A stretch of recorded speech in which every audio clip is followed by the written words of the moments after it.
அனைவருக்கும் வணக்கம். நேராக டாபிக் போயிடலாம்.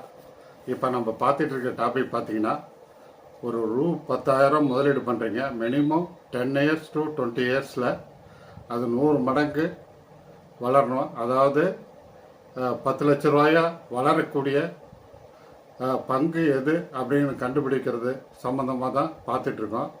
அது எப்படி கண்டுபிடிப்பது என்று கிறிஸ்டோபர் மேயர் எழுதிய புத்தகத்திலிருந்து 5 முக்கியமான பாயிண்ட்ஸுகளை பார்த்தோம். அந்த 5 முக்கியமான பாயிண்ட்ஸு பொருந்தக்கூடிய ஷேர்களை நாம் பார்த்து வருகிறோம். அதில் பார்த்தீங்கன்னா ஒரு பாகம் 1 to 7 பாகம் வரை பார்த்தாச்சு. அதில் ஒரு 8 பங்குகளை நம்ம பார்த்துட்டோம். என்னுடைய ஹோல்டிங்கில் இருக்கிறது இது ஒரு 9வது பங்கு. இது உங்களுக்கு பரிச்சயமான கம்பெனி தான். ஸ்டேட் பேங்க் ஆஃப் இந்தியா அப்படிங்கிற பங்கு தான். இந்த பங்கு நான் என்னுடைய ஹோல்டிங்கில் மல்டிபேகராக ஆகும் அப்படின்ட்டு வச்சுருக்கேன். இதனுடைய ஃபண்டமெண்டல் அண்டு Q2 ரிசல்ட்டை பார்ப்போம். ஏன்னா இதை பொறுத்தவரையில் இந்த பாகம் 1லேருந்து 7 பாகம் வரைக்கும் தொடர்ந்து அதை பாருங்கள். பார்த்தீங்கன்னா ஓரளவுக்கு உங்களுக்கு புரியும். அது மட்டும் இல்லாமல் நான் ஒரு செபி ரிஜிஸ்டர்டு அட்வைசர் கிடையாது. காசு வாங்கி கொண்டு எந்த ஷேரையும் நான் ரெக்கமெண்ட் பண்ணுறதில்ல. ஒரு பெய்டு ப்ரொமோஷன் எதுவும் நடத்துவதில்லை. அதனால் இது ஒரு ஃபுல்லி எஜுகேஷனல் பர்பஸ் தான். அதனால் நீங்கள் தீர ஆலோசித்து பல தகவல்களை கேதர் பண்ணி ஆய்வு செய்து பங்குகளை வாங்குங்க. அப்போ தான் நீங்கள் ஷேர் மார்க்கெட்டில் ஜெயிக்க முடியும். இப்போ ஸ்டேட் பேங்க் ஆஃப் இந்தியாவுடைய ஃபண்டமெண்டலாக பார்ப்போம். ஸ்டேட் பேங்க் ஆஃப் இந்தியா ஒரு பழமையான வங்கி. 1806ஆம் ஆண்டு இது தொடங்கப்பட்டது. இது பேங்க் ஆஃப் கல்கட்டா என்ற பெயரில் தான் இருந்தது. 1955ஆம் ஆண்டு மத்திய அரசாங்கத்தால் இது ஒரு தேசியமயமாக்கப்பட்டு ஸ்டேட் பேங்க் ஆஃப் இந்தியா என்று பெயர் மாற்றி இன்று வரை வெற்றிகரமாக செயல்பட்டு வருகிறது. ஸ்டேட் பேங்க் ஆஃப் இந்தியா ஒரு பொதுத்துறை வங்கி. இதுதான் பொதுத்துறை வங்கியிலே நம்பர் 1 வங்கி தான். இதனுடைய தலைமையகம் பாம்பேயில் இருக்குது. ஸ்டேட் பேங்க் ஆஃப் இந்தியா பொறுத்தவரை வைப்புகள், கடன்கள், பரிமாற்ற சேவை இப்படி மக்களுக்கு சேவைகளை வழங்கி அதன் மூலம் வருமானத்தை ஈட்டி வருகிறது. ஸ்டேட் பேங்க் ஆஃப் இந்தியா சேமிப்பு கணக்குகள் தொடங்கி கரண்ட் அக்கவுண்ட் கணக்குகள் தொடங்கி மக்களுக்கு சேவை செய்து வருகிறது. மேலும் வீட்டு கடன்கள், கார் கடன்கள், தனிநபர் கடன்கள் வழங்கி வருவாயை ஈட்டி வருகிறது. ஸ்டேட் பேங்க் ஆஃப் இந்தியாவுடைய நிகர வார கடன் 0.57% மிகவும் குறைவாக உள்ளது. இதனுடைய ROE பார்த்தீங்கன்னா 3 இயர்ஸில் 18.48%. இது ஒரு நல்ல சதவீதமாகும். நெட் ப்ராஃபிட்டினுடைய growth பார்த்தீங்கன்னா 5 இயர்ஸில் 36.3% வளர்ந்து வந்துள்ளது. State Bank of India market capitalization பார்த்தீங்கன்னா 8,92,923 கோடி. இதனுடைய ஃபேஸ் வேல்யூ பார்த்தீங்கன்னா ₹2. Sector PE 10.29. இதனுடைய ஷேர் PE 11.05 சமமாக உள்ளது. புக் வேல்யூ பார்த்தீங்கன்னா ₹498. இப்போ ஏறக்குறைய 960லேருந்து 950 வரைக்கும் ஷேர் ட்ரேட் ஆகி வருகிறது. ஏறக்குறைய ஒரு 2 மடங்கு தான் வளர்ந்துள்ளது. இதனுடைய டிவிடெண்ட் ஈல்டு 1.64%. ஸ்டேட் பேங்கை பொறுத்தவரையில் நான் ஹோல்டிங்கில் வச்சுருக்கேன். நான் 300 ரூபாய்க்கு 2021 வாங்கினேன். இன்றைக்கி இதனுடைய ரேட் 960லேருந்து 980 வரைக்கும் ட்ரேட் ஆகி கொண்டிருக்கிறது. ஏறக்குறைய எனக்கு 3 மடங்கு வளர்ந்துள்ளது.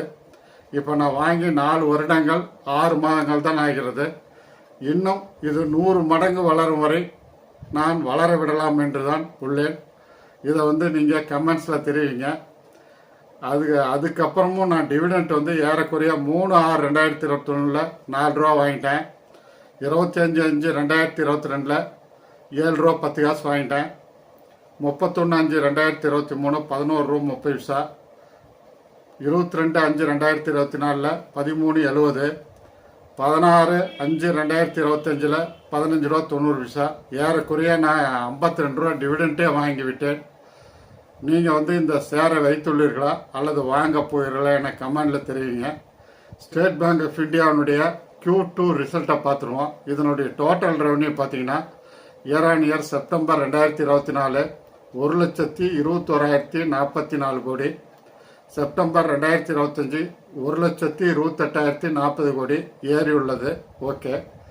அதுக்கடுத்து குவார்டர் ஜூன் 2025 1,25,728 கோடி. செப்டம்பர் 2025 1,28,40 கோடி ஏறி உள்ளது. ஓகே. அதுக்கடுத்து நெட் ப்ராஃபிட் வந்துடுவோம். இயர் ஆன் இயர் செப்டம்பர் 2024 20,219 கோடி. செப்டம்பர் 2025 21,504 கோடி ஏறி உள்ளது. ஓகே. அதுக்கடுத்து குவார்டர் நெட் ப்ராஃபிட் ஜூன் 2025 21,626 கோடி. செப்டம்பர் 2025 21,504 கோடி சமமாக உள்ளது. அதுக்கடுத்து இபிஎஸ் வந்துடுவோம். EPS year on year September 2024 22,17, September 2025 22,81 ஏறி உள்ளது. ஓகே.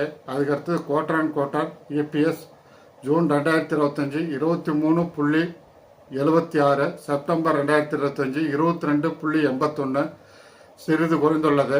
ரிசல்ட்டை பொறுத்தவரை நான் ஒரு 82% நான் மார்க் கொடுப்பேன். அந்த அளவுக்கு ஓரளவுக்கு ரிசல்ட் கொடுத்துருக்காங்க.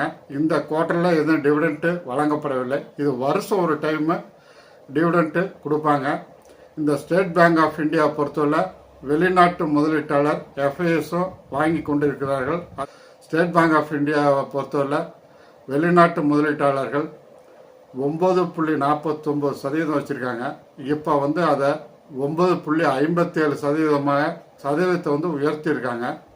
அதே மாதிரி மியூச்சுவல் ஃபண்ட் முதலீட்டாளர்கள் 27.57% ஏற்கனவே வச்சுருக்காங்க. இப்போ 27.65% அதை உயர்த்தி உள்ளார்கள். இதிலிருந்தே தெரியுது ஸ்டேட் பேங்க் ஆஃப் இந்தியா எந்த அளவுக்கு ஒரு ஃபண்டமெண்டலாக இருக்குது அப்படிங்கிறத நீங்கள் புரிஞ்சுக்கலாம். அதனால் இதை பற்றி நீங்கள் கமெண்ட்ஸில் தெரிவிங்க. இது ஒரு கவர்மெண்ட் ஷேரு. நான் ஒரே ஒரு கவர்மெண்ட் ஷேர் தான் இதை ஹோல்டிங்கில் வச்சுருக்கேன். எந்த கவர்மெண்ட் ஷேரையும் நான் வைத்திருக்கவில்லை. ஏன்னா கவர்மெண்ட் பாலிசி மாறும்போது அது எஃபெக்ட் ஆகி நிறைய மாற்றங்கள் ஏற்படும். அதே சமயத்தில் கவர்மெண்ட் ஷேர்கள்லாம் பார்த்தீங்கன்னா பெருசாக ஏறாது. அந்த இதை நான் 10 வருஷம் 20 வருஷம் அதனுடைய ரிட்டர்ன்லாம் ஆய்வு செய்யும் போது பார்த்தீங்கன்னா ஏறக்குறைய 5%லேருந்து 7% தான் கொடுத்துருக்கு. அதுவும் டிவிடெண்ட்டு சேர்த்து தான். அதனால் நீங்கள் இதை பற்றி அபிப்பிராயத்தையும் கமெண்ட்ஸில் தெரிவிங்க. உங்கள் ஆரோக்கியமான கமெண்ட்ஸில் நான் எதிர்பார்த்து காத்திருக்கிறேன். இது பிடிச்சிருந்தா லைக் பண்ணுங்கள், சப்ஸ்கிரைப் பண்ணுங்கள், ஃப்ரெண்ட்ஸ் அண்ட் ரிலேட்டிவ்க்கு ஷேர் பண்ணுங்கள். அதே சமயத்தில் டைம் இருக்கும் போலாம் பழைய வீடியோக்களை பாருங்கள். மனதை வலிமைப்படுத்துங்க. அப்போ தான் நீங்கள் எல்லா செல்வங்களும் உங்களுக்கு சேரும்.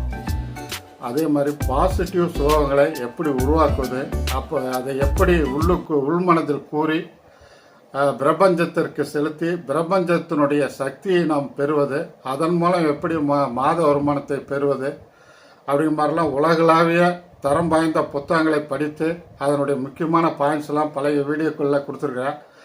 அதெல்லாம் நீங்கள் படித்து பயன்பெறுங்க. உங்கள் மனதை வலிமைப்படுத்துங்க. மனதை வலிமைப்படுத்தினால் எல்லா செல்வங்களும் உங்களுக்கு சேரும். அதே சமயத்தில் மாத வருவாயும் உங்களுக்கு பெருகும். அந்த மாத வருமானத்தில் ஒரு 10 to 40% சேமித்து அதை எதையெல்லாம் இன்வெஸ்ட் பண்ணி டைவர்சிஃபை பண்ணி எப்படிலாம் இன்வெஸ்ட் செய்வது அப்படின்ட்டு பழைய வீடியோக்களில் கொடுத்துருக்குறேன். அதெல்லாம் பாருங்கள். எந்தெந்த வயசில் எதில் முதலீடு பண்ணால் சிறப்பாக இருக்கும், சீக்கிரம் செல்வந்தராகலாம்.